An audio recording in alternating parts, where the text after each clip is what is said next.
Hello everyone, welcome to Chapter 9. Chapter 9 deals with intimacy and distance in relational communication. In this chapter, we're going to be looking at a lot of the different aspects of intimacy, different types of intimacy, what tends to create intimacy in relationships, and ways that we express intimacy and some of the challenges to maintaining intimacy in relationships over periods of time.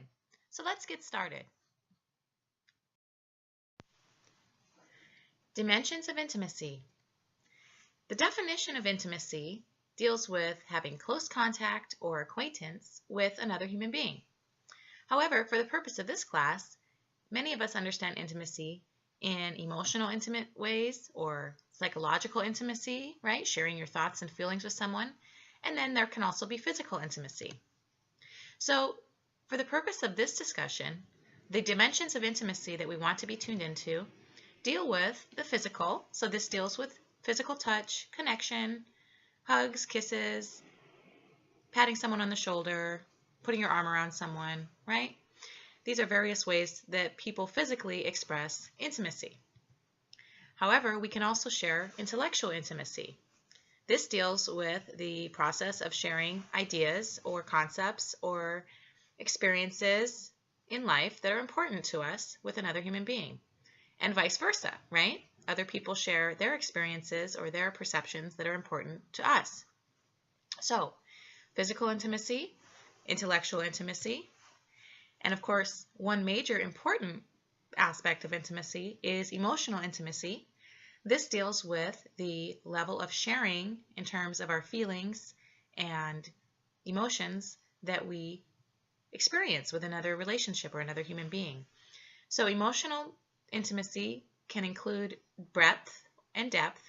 And when we talk about breadth, we're talking about the number of topics that we might discuss with a certain person.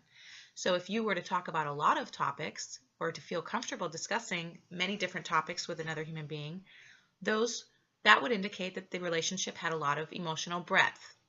However, the idea of depth deals with how much detail or how much closeness that we share with another human being when we talk about those issues. So perhaps you have a lot of different topics that you talk about with someone, but maybe you don't go into very much depth of description or sharing in terms of sharing intimate details with someone. And clearly, the level of emotional intimacy that we share with another human being influences our level of commitment in the relationship, right? And vice versa. The level of commitment that we have towards someone will also influence how much emotional intimacy we're willing to devote to them. So we have physical, intellectual, emotional, and of course, activity-based intimacy.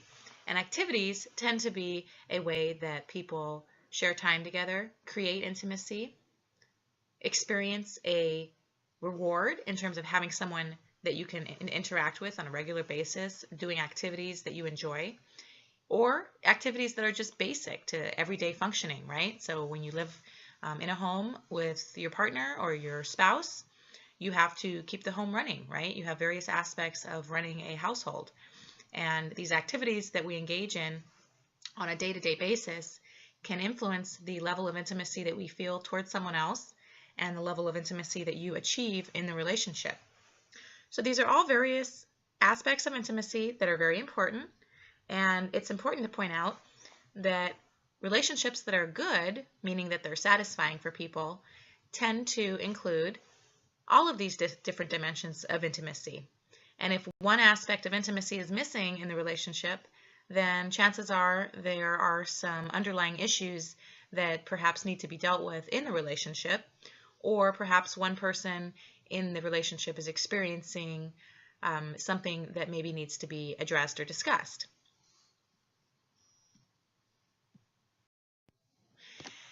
Men and women experience and express intimacy in different ways, typically. There has been research done on this topic, and although there are some exceptions to the rule, generally speaking, women and men perceive intimacy differently and express intimacy in different ways. So, although there are exceptions to the rule, women tend to express and create intimacy by sharing their thoughts and feelings. This is one of the reasons why women enjoy conversing typically more than men, talking about various experiences, how they feel about something, what they're thinking. Maybe they want to know what you're thinking and how you're feeling about something, right? So women tend to experience and create intimacy through sharing thoughts and feelings in conversations. Women also tend to be more likely to share more personal information than men when they are interacting in conversations with other people. This obviously can influence the relationship and the relational depth, because if someone is willing to be more disclosing in a relationship, then it can sometimes influence the relationship to develop more quickly in terms of the closeness, and it can also influence the way that the other person perceives someone who is sharing the personal information, right? So generally speaking, when we tend to share more personal information in relationships, it tends to bring us closer together rather than farther apart. So women tend to share more personal information than men. Women also tend to express their love or their affection through words and nonverbal cues. So a woman is more likely to express how she feels by saying things like, I love you, or I care about you, or you're important to me. Women also might be more likely to express those types of affection cues through hugs, or touching on the shoulder, or kissing, or holding hands, or things like that. And one thing that's very important for all of us to think about is this idea of how it is that we experience intimacy and affection, and how it is that other people experience it. So there was a book that was written in the last 5 or so years called The 5 Love Languages. And it's a short little book. It would probably take maybe 2 or 3 hours to read through the whole thing. And in the book, it was written by a psychologist and a marriage counselor, and he talks about the fact that oftentimes people have different ways of interpreting affection.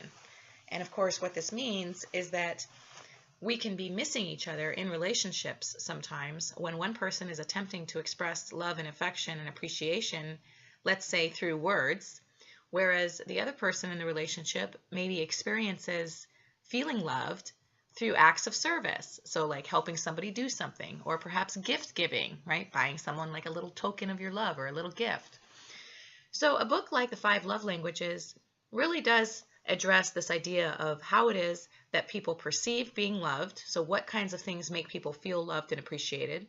And what are some of the other or different ways that your partner or your friends even, or maybe people in your family, may experience being loved? And so sometimes in relationships we miss each other because I'm doing things perhaps that would make me feel loved in the relationship, right? And maybe my partner doesn't experience feeling loved with those same types of behaviors. And maybe there are other behaviors that would be more meaningful to them that I could learn to adapt or adopt, right? Which would help me show my affection for someone in a way where they actually experience it on the receiving end in the same way that I'm meaning it. So I do encourage you to look over that book if you do have some time. I think that it would really open up your perception of this idea of speaking different languages in life. And like I said a few seconds ago, the principles that you find in a book like The 5 Love Languages can really be applied to any relationship that you're in. It could be applied to relationships between parents and children even. You know, I know that they came out with a modification, which was The 5 Love Languages for your child or for your teenager, right? And this was a book that was adapted from the original version of The 5 Love Languages, so that people who are, trying to connect with their kids, maybe struggling a little bit, can learn how to speak their child's language. So I do encourage you to think about that and think about what your own love language cues are and what ways you experience feeling loved, and how that might contrast with other people in your life and the ways that they experience feeling loved as well. It's also worth pointing out that women tend to view sexual intimacy as an activity that they want to use to express intimacy once emotional and physical intimacy has already been achieved. So this is in comparison to the typical male perception And oftentimes men view sex as an activity to help create intimacy, right? So women basically are waiting to create the intimacy mentally and emotionally before they want to express the physical intimacy, right? But for men, they may be attempting to create intimacy before any kind of psychological or emotional intimacy has been established. And they may be trying to create intimacy through sex. So these are some various differences between men and women. I'm going to discuss this a little bit in the next slide, which looks at masculine cues, but it is definitely worth tuning into these differences in terms of the ways that men and women perceive and experience intimacy, because having this knowledge can help us understand why it is that we might be perceiving things the way that we are, why it is that we have the expectations or the desires or wants that we have in the relationship. And it also might give you an insight into what your partner is thinking and feeling as well. And so it's always good to pay attention to some of these differences, because I've learned that this knowledge is something that helps us to be able to be more tuned into the important things. And it also helps us to learn to adapt in situations where we might want to adapt so that we can have a happier relationship. In general, men tend to do less disclosure about their feelings, thoughts, needs, wants. They also tend to view intimacy as something that is achieved through activities versus talking. So remember that women tend to perceive that intimacy is created through sharing of thoughts and feelings, whereas men tend to create intimacy through doing things with their friends or their partner or their families. Okay, so that's another major difference between men and women. In addition, for men, this idea of interdependence, appreciation, liking is very important. The idea of appreciation and validation and respect is also something that is very important to men. So there is another book that I read about relationships, and what was interesting about that book, and the name of the book is escaping me right now, but if you're interested, you can send me an email and I'll look it up for you. But this basic idea of the difference between men and women is that the basic, most important need that men have in relationships is to be respected, to feel validated, to feel like their opinion is being taken seriously, right? To feel like their ways of approaching the world are being respected and sort of listened to, right? Women, on the other hand, more than anything else in the world, need to feel loved, okay? Need to feel unconditional acceptance and love. So when you look at these ideas of male and female perceptions of intimacy in relationships, you can learn a lot about the ways that we can learn to communicate with each other so that we can meet the needs our partner has more effectively. And of course, in doing that, the chances are that our partner will start to meet our needs more are also great in addition. So this other idea that men tend to have with regards to intimacy is that in terms of showing care and concern, remember we talked about the fact that men tend to create intimacy through activities, right? So what this means then is that rather than sitting around talking about how much they love somebody or how they feel about somebody, men are more likely to try to demonstrate their care and their concern by helping people, by doing things, by helping to fix a situation for someone, right? And so we can learn a lot about learning to speak or understand the language that men and women use by learning about some of these ideas here, right? So maybe you might be in a relationship with someone who doesn't tend to talk a lot about their feelings, but maybe they tend to do a lot of acts of service or do a lot in terms of activities to try to demonstrate they care about you, or they are concerned, or they're trying to help you or take care of you. So these are other ways that people express intimacy that are not verbal. And it's very important for us to be cognizant of the fact that people have various ways of expressing feelings, and the verbal, explicit way of expressing feelings is not only the right way to do it. Now, some of us maybe have been socialized to think that people should say exactly what they think and that they should be explicit and everything like that. However, it's very important in terms of relationships to learn to become comfortable with the fact that we are different people and we do express our feelings differently. And so once we're able to learn to understand the ways that some of these cues differ, then we can tune into those cues when they are being demonstrated so that we can learn to understand that somebody is showing that they care in other ways, perhaps, other than explicit verbal tokens or explicit verbal acts of affection, right? One other major difference, which we've talked about in the previous slide already, is that for males, typically, they tend to view sex as an activity to create intimacy, right? Rather than women who view sex as an activity to express intimacy once it's already been created through conversations, right? So having this knowledge can be very useful in many situations, and having the knowledge of the ways that men and women approach emotional intimacy in relationships is also very useful because we can learn to understand each other more effectively. And when we create greater understanding in our relationships, then ultimately we are able to create greater intimacy and satisfaction in our relationships. Another thing that's worth discussing is the fact that there are different types of cultural differences that exist in terms of how people perceive and express intimacy. So I think we talked about in a previous lecture the difference between individualistic cultures versus collectivist. Individualistic cultures tend to be more focused on the success, benefits, individual needs, and goals and accomplishments of an individual person in the system, right? In comparison, collectivist cultural systems tend to be more focused on the harmony of the group or the family, or the success and the accomplishment of the group or the family. And I might actually downplay my individual goals and desires in order to make sure that my family is successful and my family is getting the needs that they have met. So much like these differences, there tends to be differences in terms of how intimacy is managed in cross-cultural situations. So generally speaking, individualistic cultures tend to have less distinction between the formal and the casual in terms of people's roles in society and ways of communication. And so, for example, what this means is that there would be a lot less of a verbal marker in terms of how people use forms of address, for example, in language to talk to people who are in supervising positions as compared to people who are in more equal status positions, right? So we can see that there is a less of a distinction made between formal and casual communication when we're interacting more of in an individualistic cultural system.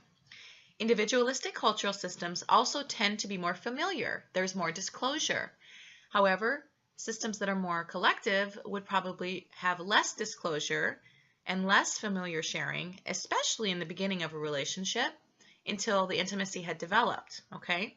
So these are some interesting cultural cues that can help us out when we're interacting with people maybe who are of different types of cultural backgrounds so that we don't violate certain types of social expectations.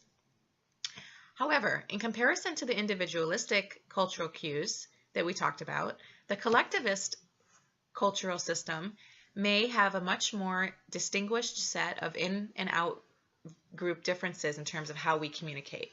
So for example, I would probably use forms of address for people that are in my in-group, especially in a similar power status in-group, in a different way than I would if somebody was in an out-group, especially an out-group where they had a higher power level than I did. Okay, so the way that we use language to address people would be different.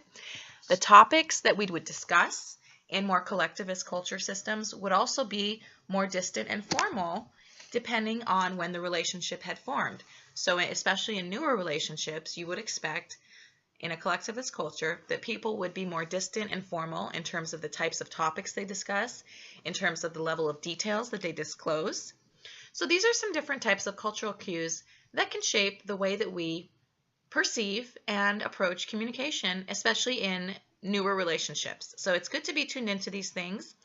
And if I know, for example, that people who are from collectivist cultures tend to have more forms of formal address or tend to have more of a distinction between power status, then what that would show me and potentially lead me to do in terms of my behavior would be that I might use the formal form of address, right?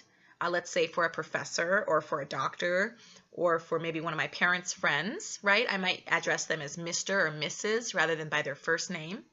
And so these types of different cultural differences are good to know about because they can influence our knowledge, first of all, and then the knowledge obviously can influence how we approach communication. And if we have an understanding of the likelihood of what the culture background is with the person that we're talking with, we can be more likely to adapt our communication so that we're more effective when we interact with people. One of the most basic and routinized communication interactions that we engage in with people on a daily basis is that of the cliched communication. So cliche communications deal with very ritualized social interactions and social responses. And they often sound like, "Hi, how are you today?" "Oh, I'm fine. How are you?" "I'm good. Just heading on my way to class," or "just dealing with a big final I have to study for," or whatever, right? So typically when we engage in cliched communication, we are actually not expecting people to tell us the truth about what's really going on with them. And in fact, we ourselves oftentimes do not tell the truth when we engage in cliched interactions. The reason for this is often that we understand that when people that we don't know very well say to us, "Hi, how are you?" they're really just greeting us, just to acknowledge us and to sort of show that, they see us and that we're there, and it's a type of confirmation communication, right?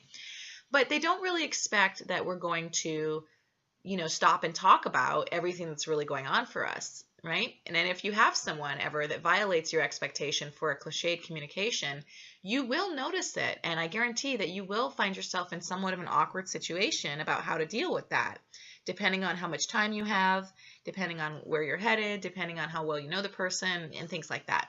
So cliched communication interactions are the most superficial type. We tend to engage in these types of interactions with most people that we know at work or at school or whatever. And these are not the types of interactions that tend to bring us much closer together with people. They tend to just be very ritualized. Another type of information sharing deals with fact. And this is, of course, something that can demonstrate varying levels of closeness. So the closer you are already in the relationship, the more facts that you will disclose to somebody when you talk with them.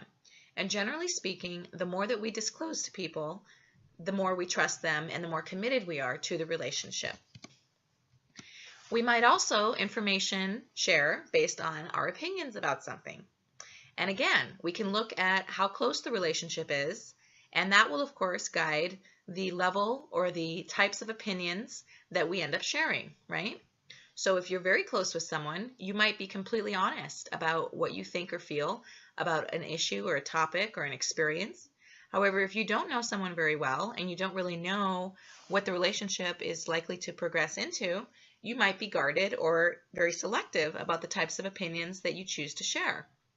And these different types of opinions obviously reveal conclusions that we are drawing about ourselves and other people and society, right? And because of the fact that it takes a while to figure out what people think in a relationship in terms of, okay, so this is what I think, but what is this person likely to think? And how much does this person trust me? How much do I trust them? What are they going to do with the information that I give them, right? Can they be trusted with these various types of opinions that I might give them or not?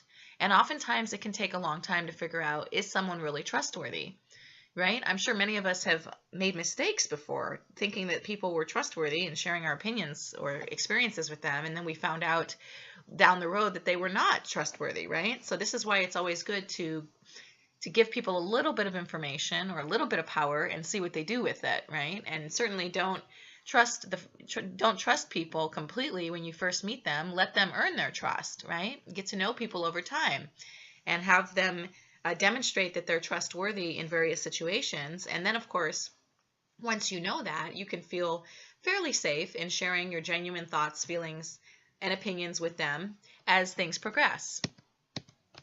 The most intimate level of information sharing are those about our feelings. And this is the most revealing type of sharing that we can engage in, because basically feelings are the most personal part of the human experience. Now, we have opinions about things, and there are various facts that we might be able to share with people, but the way that we feel about the things that happen in our daily life or current events that are playing out in the world or various behaviors of other people, right? These feelings are the most personal. And because they're the most personal, they tend to place us in a more vulnerable position by sharing them. So feelings tend to be the most revealing level of disclosure. and how we feel about various things based on facts and opinions tends to be the most revealing level of sharing that we can engage in. However, in order to move forward in a relationship in terms of developing greater breadth and greater depth, we do need to learn how to share information about our feelings. I've heard from some people in classes before, classes like this, that they're very good at talking about thoughts and facts, but sharing their feelings can be very difficult for them, right? And one of the reasons why some people struggle with feeling-based disclosures is because it wasn't modeled for them when they were growing up. So if you grew up in a household where feelings were not discussed very often, or feelings were seen as a sign of weakness, or feelings were seen as something that were not to be trusted because they were not evidence-based, right? Instead of having something that's external and that's concrete, feelings are much more internal, and feelings are much more flexible and malleable and ever-changing, right? So some people may not trust feelings as much as they trust a concrete fact that's external and observable, right? So depending on your experience in the past being socialized with feelings in general and with your feelings in particular, you might have various types of proficiencies with regards to talking about feelings. So I do encourage you to think about that. What was the role of feelings in your household growing up? Were you taught to share your feelings and express your feelings as a child? Were you encouraged to identify what your feelings were? And was there a safe place for expressing those feelings when you were growing up? Or were you taught to ignore your feelings and try to minimize feelings? Or were you taught to hide feelings so that you could keep other people happy, right? These are all various ways that we learn how to manage our feelings. And the thing about it is that, oftentimes these approaches to dealing with life carry us into our adulthood, right? So you might be an adult, but you're still operating most likely based on the way that you were socialized as a child in your family system or your social system or your community, right? So I encourage you to think about that and to think about the role of feelings in your past and the way that you were socialized to perceive feelings and manage feelings.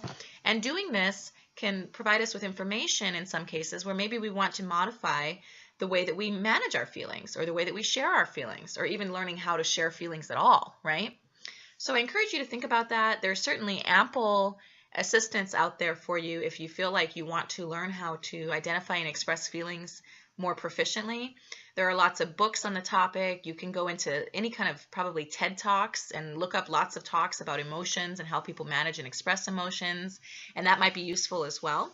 But generally speaking, emotional intimacy is really at the forefront of a true intimate relationship, okay?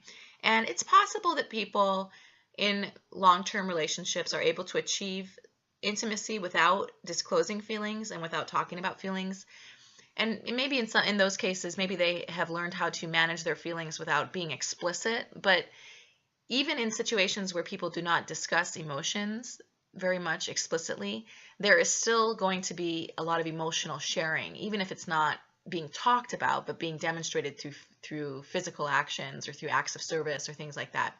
So it's really important to think about emotions, how we manage our emotions, how that influences our ability to really connect with someone else in a relationship in terms of whether it's romantic or a friend relationship or even family relationships, right? And if there are areas surrounding emotions and feelings that you feel like you struggle with, it's okay, because many of us end up having some area to work on at some point.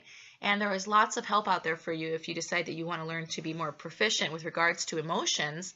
And there's lots that can be done to manage and to improve our ability to effectively manage emotions. So keep the faith and keep your head up, and just, you would just approach it like any other project that you'd have to take on, right? Rather than studying for a test, you might just learn about researching about feelings and what are some ways that I can learn to become more proficient.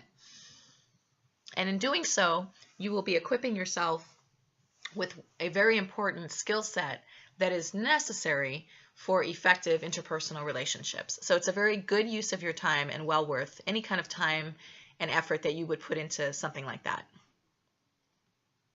Window allows us to understand the aspects of ourselves that we know about ourselves, that other people know about us, aspects that we share with other people, and aspects that we don't share or that remain hidden.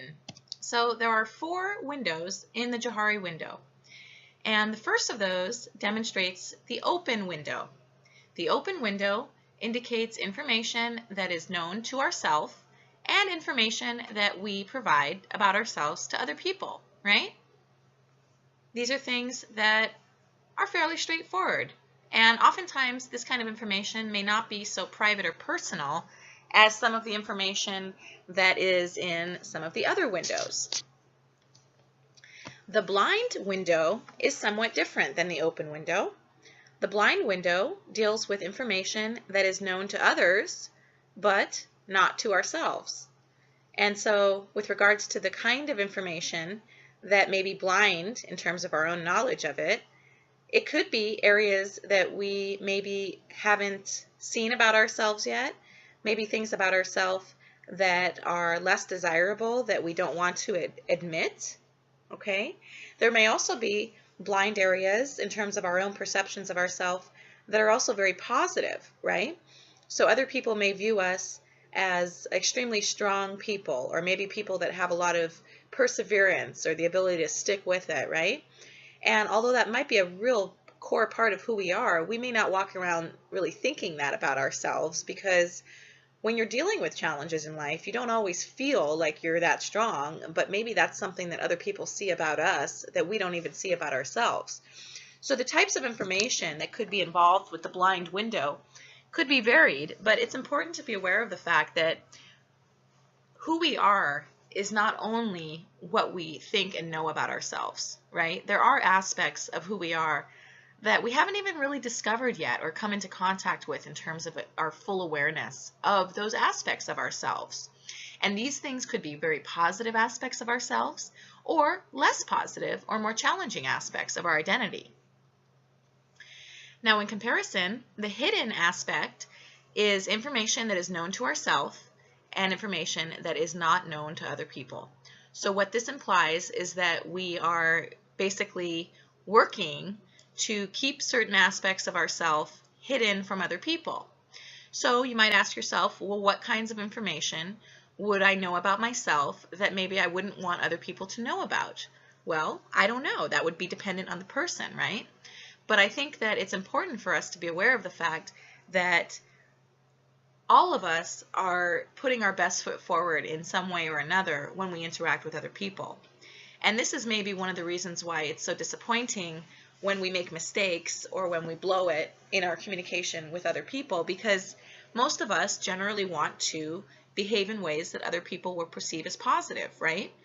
And so sometimes we might find out things about ourselves that we weren't even really aware of because of some of the communication interactions that demonstrate, for example, that we have a blind area that other people can see about us, or that maybe only comes out every once in a while.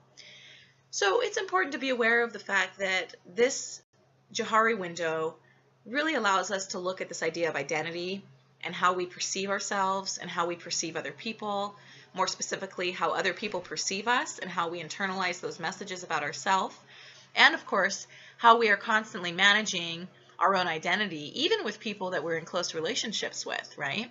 And so from the hidden window perspective, all of us have things about ourselves perhaps that we know about ourselves that maybe we don't want to share with other people.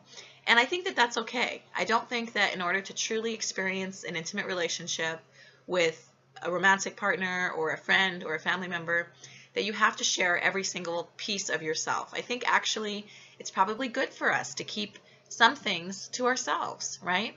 However, you want to be careful about what those things are, and you want to make sure that the things that you hide from other people, even if it is strategic rather than unconscious, you want to make sure that the things that are in the hidden window are not things that can be destructive to the relationship, right?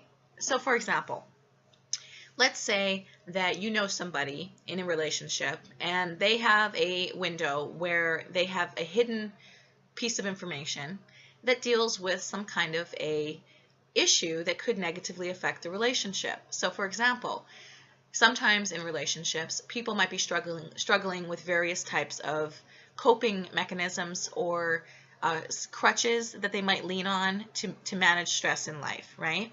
So we find, for example, that in relationships, that addictions, for one issue, tend to be something that can very negatively impact a successful, intimate marriage or relationship, right? So let's say that you have some kind of behavior that's going on where there is something with regards to an addiction that's happening. Addiction to substances, addiction to movies, addictions to pornography, addictions to video games, addictions to your cell phone, perhaps, right? Addictions to Facebook. I mean, these are all various types of relationships that people have with different types of technology in the world or different types of activities, okay? Now, this idea of an addiction, right, that is something that really needs to be unpacked when we're talking about something like this, right? So if you are someone who engages in Facebook, and let's say you check your Facebook account every day, right, that doesn't mean that you have a Facebook addiction. However, if you are checking your Facebook status 5, 6, 7, 10 times every hour just to see who likes your comment or who responds to a post or anything like that, right? It has, at that point, you could probably safely say that your Facebook interaction has become somewhat of an obsession, right? And the reason that I'm using a technology addiction, by the way, rather than something like pornography or drug addiction, is because I think that when people are talking about substance-based addictions, alcohol, drugs, cigarettes, you know, whatever, or pornography addictions, right? Online pornography addictions, magazine pornography addictions, people are more, I think, willing to assign a word like addiction to processes or activities like those than they would be to something related to technology, because technology is so normalized now, right? Everybody has a cell phone. Most times, more than not, you see people with their phone in their hand at the table in a restaurant or with their friends sitting and having coffee. Everybody has their phone in their hand, you know, and maybe they're showing people pictures and this and that. But really the reality is that our cell phones have really joined any kind of relationship that we have in the modern era, right? And in some cases, people are having issues in intimate relationships because of technology, right? Because some people, maybe in the relationship, maybe one partner maybe spends too much time with their cell phone, or maybe a person spends so much time on the web with all of their Facebook friends that they're not spending as much time as they should with their actual partner or with their kids or with their family members, right? So these are all things that we want to think about, and we want to be aware of the ways that our own sort of personal coping mechanisms, right, our personal processes, our individual preferences and processes influence the relationship, okay? And of course, with any kind of addictive behavior, there is a lot of assistance available for addressing it. There's assistance available for making you aware of what the negative impact of addictive relationships or addictive behaviors can be in terms of your own self, but also on an intimate relationship. If you do suspect that you might be dealing with something that you think is potentially a challenge or maybe is negatively influencing your life, I do strongly encourage you to seek counseling to deal with those types of addictive situations. There's a lot that can be done with cognitive behavioral therapy and with just making you more aware of the reasons why you behave in the ways that you do under a certain set of conditions. And this kind of information can be very useful, especially when you're looking at wanting to establish relationships in your life that are positive and satisfying and that will sustain over time. So do think about this in terms of your own life. And of course, if you have other questions related to this, I'm happy to give you some advice or some ideas on other resources that could help you out with dealing with perhaps some of these hidden issues that we're less likely to want to share with other people, but that still influence our quality of life and the relationship very significantly. The last window in the Johari window is the unknown area.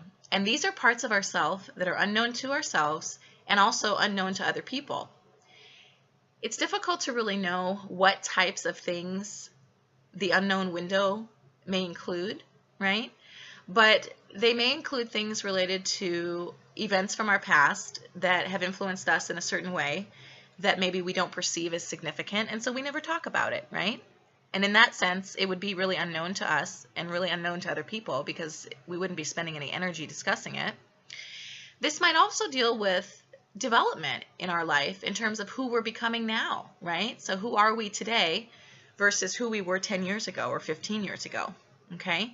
Those are pieces of information that may be unknown, right? We don't even really know who we're becoming because we're in the process of doing it, right? So does a butterfly, does a caterpillar who is coming out of its, its caterpillar skin, does it know that it's becoming a butterfly when it does so? Probably not, right? But at the end of the process, I'm sure that the butterfly knows, oh, wow, this is very different. I have emerged as a different creature, right? So I think the unknown window is kind of a interesting aspect to think about. And it's something that we can think about in terms of who we're becoming in the future as well, right? We don't really know today who we are going to be tomorrow. But generally speaking, I know that most human beings strive to improve and strive to become better and strive to develop, right? A healthy, normal development in terms of identity, in terms of relationships, in terms of life processes and life stages. That is generally the desire of most healthy human beings, right? To grow up, to be healthy, to survive, to live, to enjoy. And so the Johari window really allows us to think about the various aspects of ourself that we share, the aspects that we keep hidden, and the aspects that maybe we aren't even aware of, which still do guide our communication and our relationships with other people. And so it's interesting to think about, and I encourage you to draw a Johari window and ask yourself, what are the things that you share and what are the things that you keep hidden, and why might that be the case?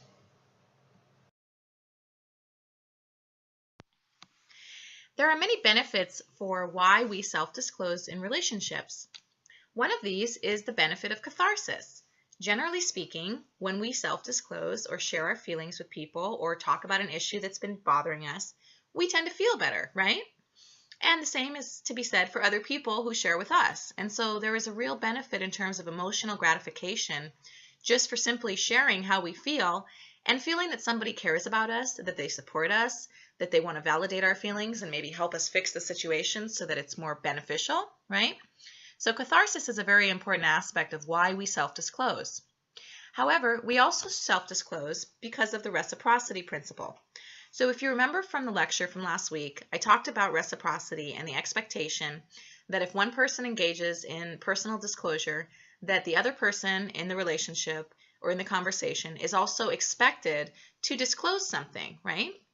So this idea of reciprocity or mutual sharing is very important in relationships and tends to create increased closeness and increased intimacy when both people are engaging in mutual sharing in a relationship. In addition, we are able to clarify our thoughts, attitudes, and beliefs simply by talking about what's going on with another person, right? So I'm sure you've had a conversation or an interaction before with another person where maybe you were feeling kind of confused about a situation, you weren't really sure how to approach the situation, but after talking about it with someone that you care about or someone that cares about you, you felt like you had clarity, right? And so this is another very profound benefit of the self-disclosure process. In addition, self-disclosure allows us to feel validated because we are talking with another human being who hopefully is able to confirm our thoughts, emotions, beliefs, or behaviors. So validation is a very core human need, and all human beings need to feel validated, and self-disclosure allows us to achieve this with other human beings. In addition, we might self-disclose in order to manage identity.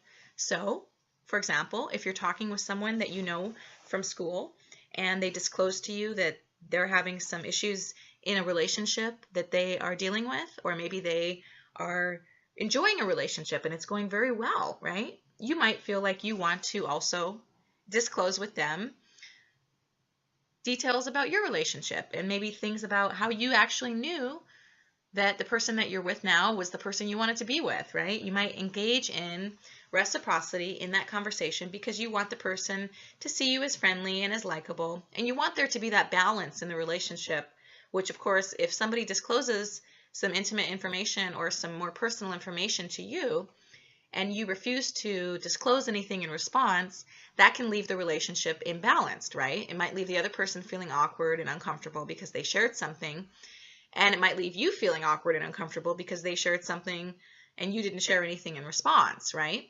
So identity management is a very important reason why people do engage in self-disclosure. In addition, we tend to self-disclose to enhance relationships. So we might share how we feel about a situation, or in situations of conflict especially, we have to engage in honest disclosure in order to improve a situation, right? So going through honest conversations where we share feelings, thoughts, fears, things like that, allow us to create closer relationships and to hopefully enhance the relationships through communication. Finally, we tend to self-disclose so that we can influence people. And we might self-disclose in various social situations with various groups of people. Self-disclosure can be used to persuade or influence people in more interpersonal relationships. So maybe a friend of yours or maybe a family member. You might self-disclose like a situation that you're dealing with in order to persuade somebody that the advice you're giving them is good advice, right?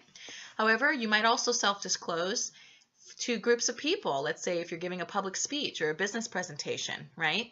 If you watch those TED Talks that I tend to post for your discussion postings, what you'll find in many of them is that most of them have a common thread running through them with regards to disclosure, right? So most of the people who do the public TED Talk speeches engage in some kind of self-disclosure before the speech or during the speech, or sometimes the entire speech is self-disclosure, right? So the reason that they do that is because if you're going to talk about a topic in a public forum like that, you gain a lot of credibility if you can self-disclose how it is that you have familiarity or experience with that topic. Does that make sense? So if I'm going to try to tell you today in my lecture on emotional intimacy that one of the bedrock foundations for close relationships is the ability to share and manage and express emotions, right? The reason that I'm doing that, obviously, is because we talk about it theoretically in the book, but also because I have experience in relationships, right? And in fact, throughout many of our lectures here, I have also engaged in various types of self-disclosure in a way to try to bring home a point that I'm making, right? To try to ground it in more of a human experience. But I might also self-disclose so that you folks understand that I also do understand that these topics are important, and also to share the experience that I've had with these issues as well. Because if you self-disclose your own experience with a topic, it takes something from the theoretical realm, right, which is the textbook and the theory that we're reading about, and it really grounds it in the human experience. And at the end of the day, the human experience is really what tends to persuade a lot of people to engage in various behaviors, attitudes, or beliefs, right? Now, obviously, scientific evidence is always very important as well, but there is a very strong benefit of the power of the story or the power of self-disclosure when we are attempting to engage in social influence. So it's good to be aware of all the benefits that self-disclosure can have in these various types of communication interactions. And so you can strategically use self-disclosure in these situations in order to improve the communication or to be more effective. Although self-disclosure does tend to increase interpersonal connection and intimacy in relationships, there are also some risks associated with self-disclosure. Some of these risks include the potential for rejection. So somebody may not like what you share with them, or they may judge you for what you share with them, or they may disagree with you, which is a type of rejection, right? Rejecting your message at least.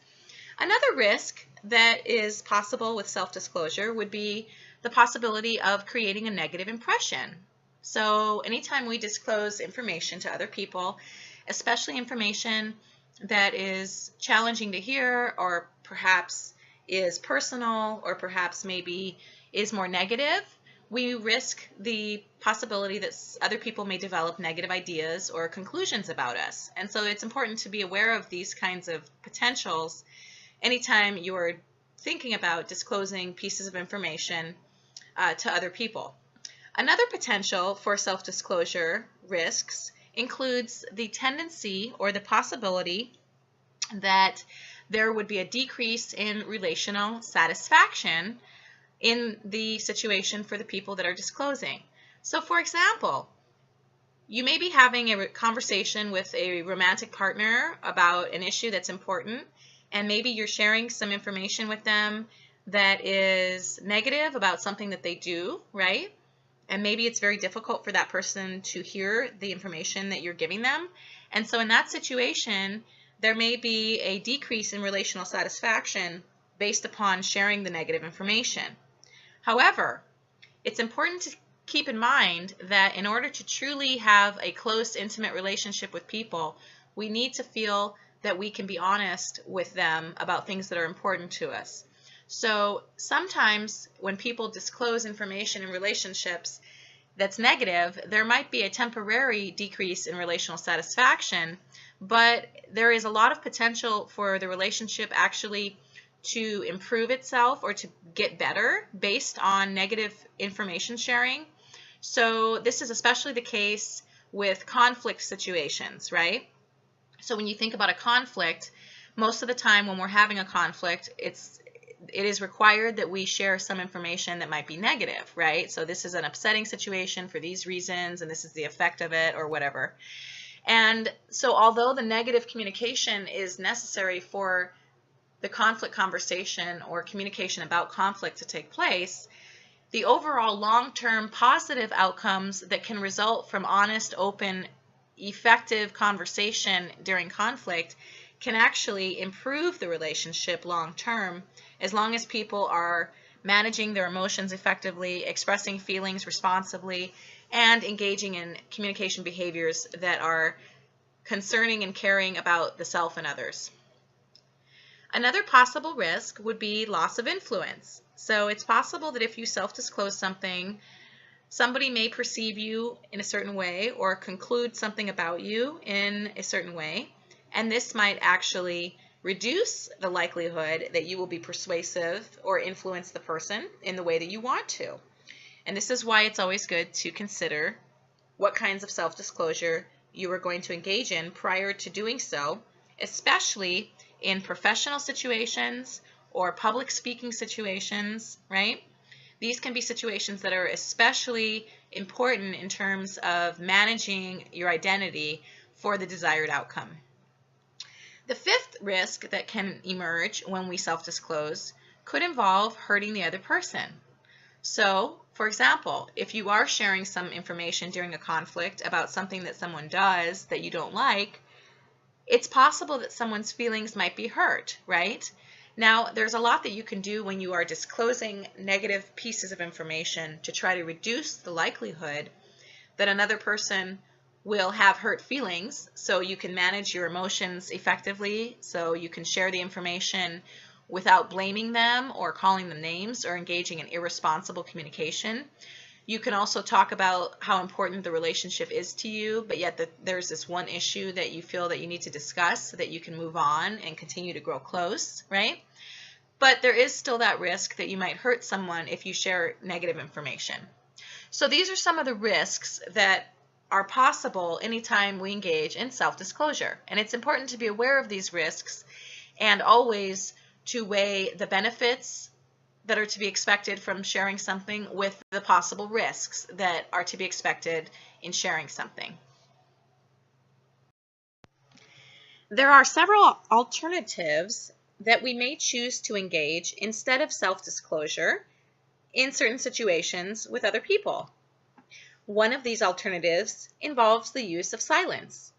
In some situations, it may be better to not say anything than to say something that is very negative or hurtful, or that could be incriminating, or that could propel the relationship towards a negative downward spiral, right? All of us have heard the saying, if you don't have anything nice to say, don't say anything at all. Now, in the course of relationships, obviously, we have to be able to talk about difficult situations to truly have an intimate, close relationship, because the reality is that conflict will happen in life, and we have to be able to deal with our conflict effectively so that we can manage it, cope with it, put effective coping strategies in place for the next time the conflict comes up, right? But it is really worth considering the appropriate response of silence. And generally speaking, if you're not sure that you should be sharing something, then maybe you shouldn't share it, especially at that point in time.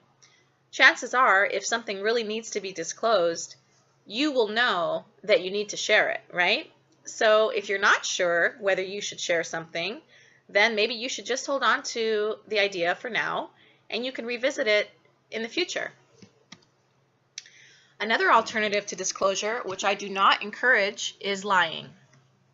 Lying can be both explicit or implicit. People can lie in terms of stating something that is not true directly, or people can lie just by omitting certain facts or pieces of information that they know another person would want. So a lie of omission is a lie still, right? Now, why do we not want to lie? Well, I don't think that I need to really go into too much detail with regards to that, but it seems as if, generally speaking, deception tends to get us into more trouble than it's worth. So I do encourage you to think about that, and I'm assuming that most of you are generally truth tellers and that you appreciate the fact that people tell you the truth as well, right? However, I will concede that in some situations, it may be in our benefit to tell little white lies, right?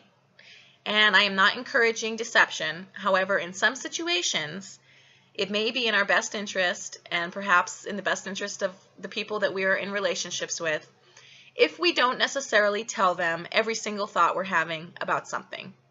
For example, let's say that your good friend gets a haircut and you think that the haircut is terrible and you think that it looks awful and it does not make them look attractive at all, and you really hope that their hair grows out quickly so that they can get it styled in a different way. Now, do you have a moral obligation to tell your friend that the person who cut their hair did a terrible job? I don't think that you do. I think that if they ask you, what do you think of my haircut? You can say something general, right, without being explicit about the fact that you don't like it. So you could say something like, well, boy, they sure took a lot off, and it's certainly going to be a lot easier to care for, isn't it? Because now you have a lot shorter of a hairstyle, so it should be easy to take care of that, and you should be able to get up and out of the door in 10 minutes flat, right? So you can tell them something about the haircut without actually directly telling them that you don't like the haircut or that it makes them look really unattractive or it just doesn't look good, right? So we can think about other situations. Maybe somebody asks us, what do you think of my outfit, or what do you think of this dress that I just bought? And maybe we don't like the dress, but we might be able to find something nice to say about it nonetheless, right? So maybe my friend buys a new dress and I don't particularly care for the dress, but I could say something nice about it. Like I could say, wow, those colors are so bright and cheerful, and I really love how it's really something that's beautiful to look at. Like you can really get the feeling that spring is coming when you see that dress and those beautiful reds and yellows and something, so you can talk around the issue without being explicit in some situations where you don't want to hurt someone else's feelings, right? And this leads us to a third alternative to disclosure, which is similar to a white lie, which is equivocating. And this is basically beating around the bush, right?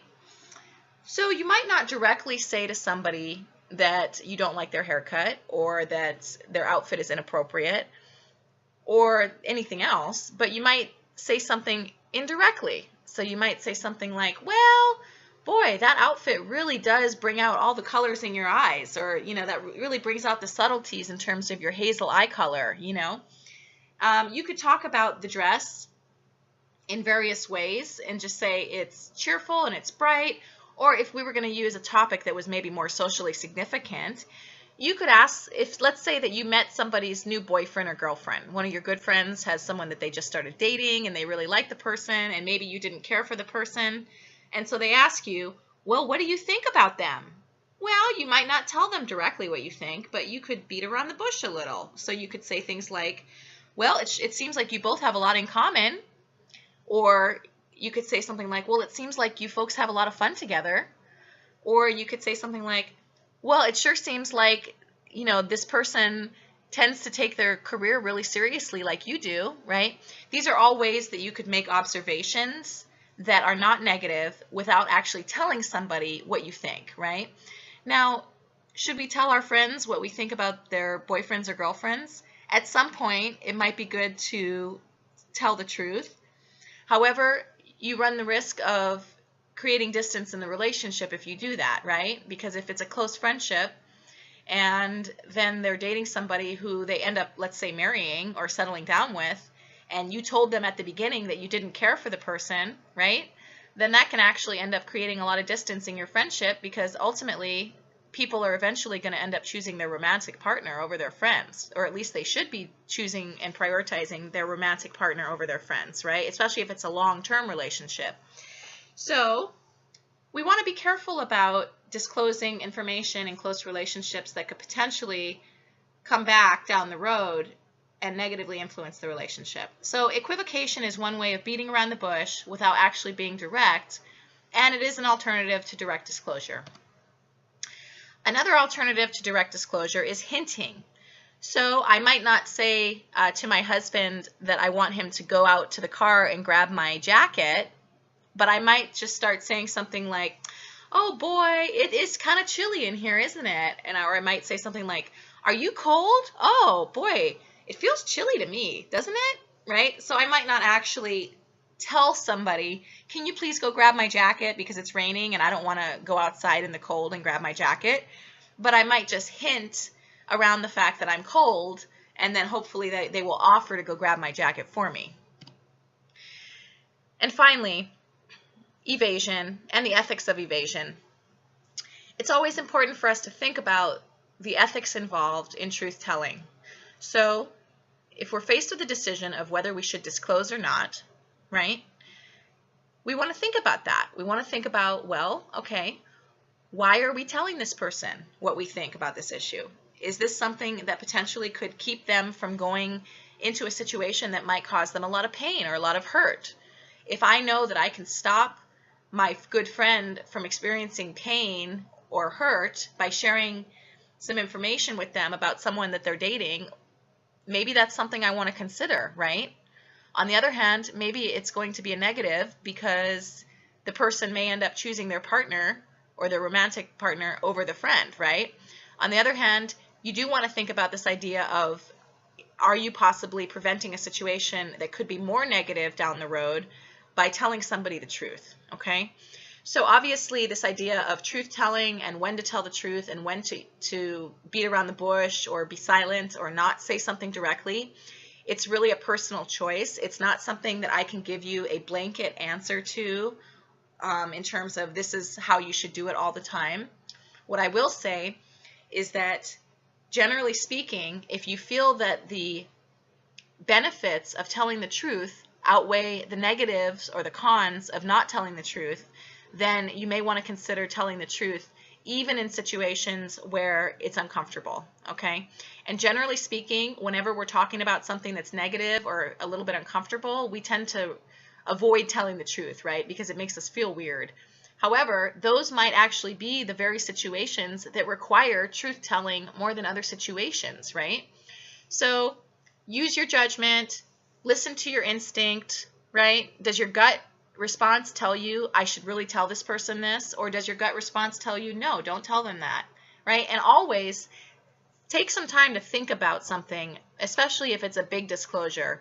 Take some time to think about it before you just do it. I would not make big disclosures on an impulse or just because you feel like it or just because you're, caught up in the moment. I would definitely take the time to consider the options, consider the benefits and the costs, consider who you're talking to and what they can handle in terms of the information, consider the relationship in terms of the likely trajectory of the friendship or romantic relationship or family situation, and whether telling the truth about this very issue is something that will potentially help the relationship or if it's only going to hurt the relationship, right? And so use your judgment and do the best you can. And even if you make a mistake, which all of us do, right? You can evoke various strategies for trying to rectify or change or improve the situation after a mistake has been made, right? And we've talked about those in previous lectures, so you can go ahead and reference those if you may have forgotten that. But generally speaking, it's usually better to tell the truth than to lie, right? And you all know this already. I don't need to tell you this. However, there are situations in life where it might be good to be selective about the pieces of information that you share. And so this is something worth considering. And I thank you very much for listening to this lecture and for considering these issues. Some of these issues are maybe not that easy to consider, but I do encourage you to think about the idea of identity and the Johari window. Think about where you are in terms of the information that you keep secret versus or private versus the information you share. And also think about your disclosure practices and whether you think that the ways that you disclose or the strategies that you use for disclosing are working for you, or are they working in most situations? Are there some situations where you think you might want to modify for more effective, satisfying communication, right? These are all things that hopefully we can consider when we're looking at a chapter like this. Thank you for your time, and I will talk to everyone in the next chapter.